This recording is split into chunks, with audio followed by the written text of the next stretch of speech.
Hey folks, it's going to be quick because I got to be downstairs, but thank you very much for being here. This morning, the deal that I first put forward last May for the Middle East has finally come to fruition. The ceasefire has gone into effect in Gaza, and today we're seeing hostages being released. 3 Israeli women held against their will in the dark tunnels for 470 days. 4 more women will be released in 7 days. 3 additional hostages every 7 days thereafter, including at least 2 American citizens in this first phase. We pray for them and their families, for they're going to be a long recovery ahead. By the 16th day of the deal, talks will begin in the second phase. This phase includes the release of Israeli soldiers and a permanent end of the war without Hamas in power or able to threaten Israel. Hundreds of trucks are entering Gaza as I speak. They're carrying assistance for civilians who suffered enormously from the war that Hamas started on October 7, 2023, nearly 15 months ago. Today alone, we anticipate several hundred trucks will enter the Gaza Strip as I'm speaking. And after so much pain, destruction, loss of life, today the guns in Gaza have gone silent.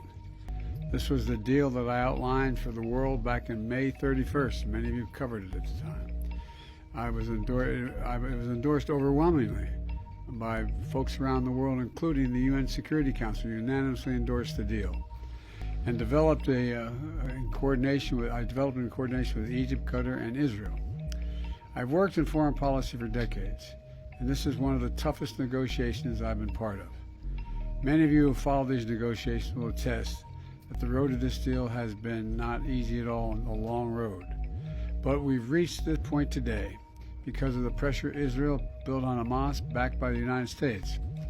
Some said my policy of a firm support for Israel was relentlessly pursuing diplomacy, risked drawing America into a wider war in the region.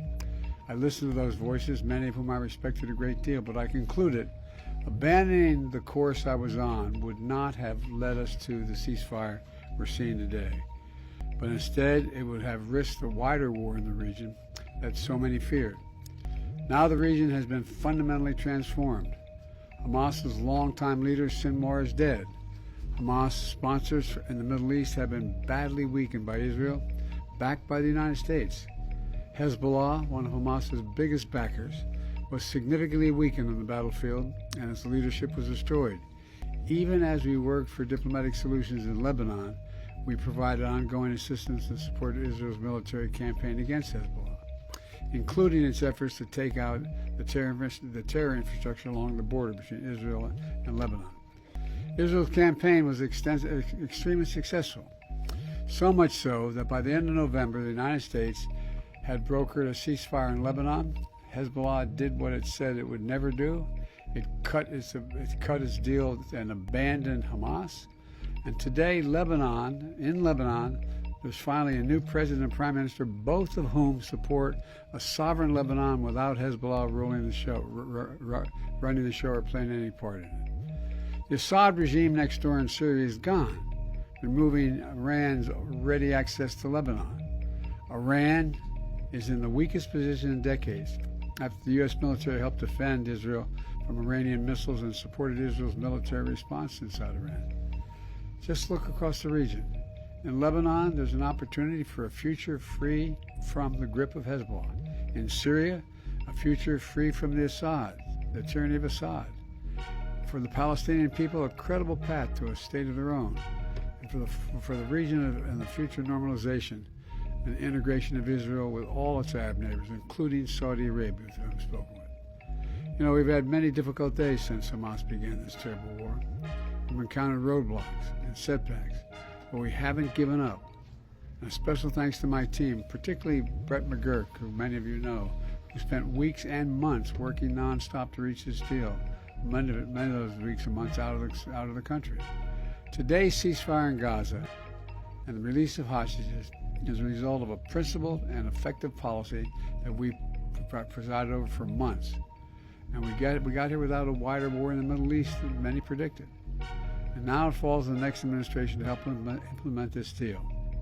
I was pleased to have our team speak as one voice in the final days. It was both necessary and effective and unprecedented. But success is going to require persistence, and continuing support for our friends in the region, and the belief in diplomacy backed by deterrence. So as we reflect on the news from Gaza today, we also remember all the victims of this war. We're mindful that the pursuit of a lasting peace, while never easy or quick, must always be our calling. So thank you all for listening. May God bless you all. May God protect our troops. I'm looking forward to this deal being fully implemented. And I'm sorry I'm not going to take any questions now because I'm waiting. There's a whole congregation waiting for me, and I'm sure the remainder of the day I'll have an opportunity to speak with you. Thank you very much. Anything about the condition of the hostages that were released today and the others? Yes, I've just got a call saying the 3 are released into Gaza, 2